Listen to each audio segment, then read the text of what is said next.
ಜಾಸ್ತಿ ಆಗ್ತಾ ಇದ್ದಾವೆ ಮತ್ತು ಜೊತೆಗೆ ಅವ್ರದ್ದು ಆಡಿಯೋ ಕೂಡ ರಿಲೀಸ್ ಮಾಡಿದ್ದಾರೆ ಅವರು ಅಲ್ಲಿ ಬೆದರಿಕೆ ಕರೆ ಜಾಸ್ತಿ ಆಗಿದೆ. ಈಗ ಬೆದರಿಕೆ ಕರೆಗಳು ಬರ್ತಾ ಇದ್ದಾವೆ ಅಂತೇಳಿ ನನಗೂ ಹೇಳಿದ ಪ್ರಿಯಾಂಕರ್ಗೆ. ಈಗ ಬೆದರಿಕೆ ಯಾರು ಕೊಡ್ತಾ ಇರೋದು?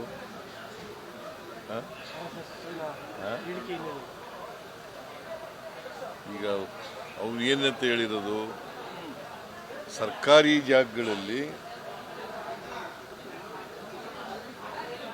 RSS ಶಿಬಿರಗಳನ್ನು ಅಥವಾ ಅವರ ಚಟುವಟಿಕೆಗಳನ್ನು ಮಾಡಬಾರದು ಅಂತ ಹೇಳಿದ್ದಾರೆ. ತಮಿಳುನಾಡಿನಲ್ಲಿ ಮಾಡಿದ್ದಾರೆ, ಹಂಗೆ ಮಾಡಿ ಅಂತ ಹೇಳಿದ್ದಾರೆ. What is wrong in that?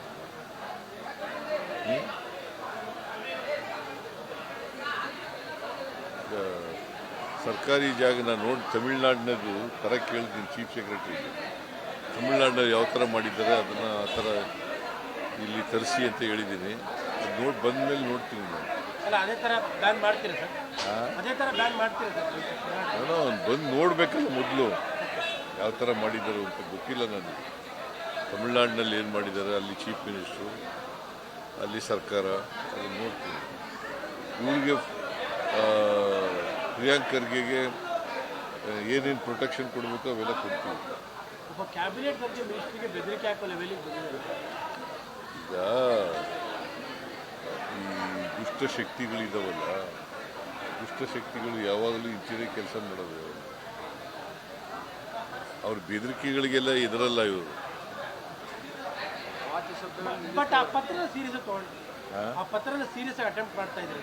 ಯಾವುದು ಆಕ್ಷನ್ ಮಾಡೋ ವಿಚಾರ ನಾನು ಚೀಫ್ ಸೆಕ್ರೆಟರಿಗೆ ಹೇಳಿದ್ದೀನಿ. ತಮಿಳುನಾಡಿನಲ್ಲಿ ಯಾವ ಥರ ಮಾಡಿದ್ದಾರೆ ಅದನ್ನು ತರಿಸಿ ಅದನ್ನು ರಿಪೋರ್ಟ್ ತಗೊಳ್ಳಿ ಅಂತ ಹೇಳಿದ್ದೀನಿ. ಎಲ್ಲಿ ಕಡಿಮೆ ಆಗಿದೆ? ಬೆಂಗಳೂರು ನಗರ ಒಂದು ಬಿಟ್ಟರೆ ಬೇರೆ ಎಲ್ಲೂ ಕಡಿಮೆ ಆಗಿಲ್ಲ. ಬೆಂಗಳೂರು ನಗರ ಒಂದು ಬಿಟ್ಟರೆ ಇಲ್ಲ ಇಲ್ಲ ಎಲ್ಲ ಕಡೆ 90 ಮೇಲಾಗಿದೆ. ಅನುದಾನ ತಾರತಮ್ಯ ಆಗ್ತಾ ಇದೆ ಅಂತ ಹೇಳಿ MLA ಶ್ರೀನಾಥ್ಪುರ MLA ಅವರು ಹೈಕೋರ್ಟ್ ರಿಟ್ ಹೋಗಿದ್ದಾರೆ. MLAಗಳಿಗೆ ಅನುದಾನ ಕೊಡೋದ್ರಲ್ಲಿ ತಾರತಮ್ಯ ಮಾಡ್ತಾ ಇದೆ ಗೌರ್ಮೆಂಟ್ ಅಂತ ಹೇಳಿ ಹೈಕೋರ್ಟ್ಗೆ ರಿಟ್ ಹೋಗಿದ್ದಾರೆ MLA. ಗೊತ್ತಿಲ್ಲ ನನಗೆ. ನಾವು ತಾರತಮ್ಯ ಅವ್ರು ಮಾಡಿದ್ರಲ್ಲ,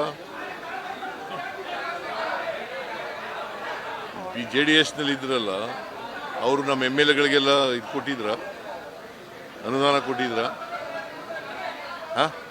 ಅದೇ ರಿಪೀಟ್ ಆಗ್ತಿದೆ ಅಂತ ರಿಪೀಟ್ ಮಾಡಬೇಕು ಅಂತೆಲ್ಲ. ಕರ್ನಾಟಕ ಸರ್ವತೋಮುಖವಾಗಿ ಮಾಡಬೇಕು. ಅವ್ರಿಗೂ ಕೊಡ್ತೀವಿ, ಇವ್ರಿಗೂ ಕೊಡ್ತೀವಿ. ಸರ್, ಆ ಬಾಲಕಿಗೆ ಇಲ್ಲೂ ಕೂಡ ಪರಿಹಾರ ಸರ್ಕಾರದಲ್ಲಿ ಘೋಷಣೆ ಆಗಿಲ್ಲ ಸರ್. ನೋಡ್ತೀನಿ ನಾನು ಇವತ್ತು. ಸರ್, ಈಗ ಸರ್ ಬಿಜೆಪಿ ಒಂದು ಚಾಲೆಂಜ್ ಮಾಡ್ತಾ ಇದ್ದಾರೆ. ತಾಕತ್ತಿದ್ರೆ RSS ಬ್ಯಾನ್ ಮಾಡಿ ಅನ್ನೋ ಚಾಲೆಂಜ್ ಎಲ್ಲರೂ ಮಾಡ್ತಾ ಇದ್ದಾರೆ. ಬಿಜೆಪಿ ಅವರು ಚಾಲೆಂಜ್ ಮಾಡ್ತಾರೆ. ಎಲೆಕ್ಷನ್ ಅಲ್ಲೂ ಹೇಳಿದ್ರು ತಾಕತ್ತಿದ್ರೆ ಬರ್ರಿ ಅಂತ ಹೇಳಿದ್ರು. ಏನಾದಿತ್ತು? ಸೋತ್ರಲ್ಲ.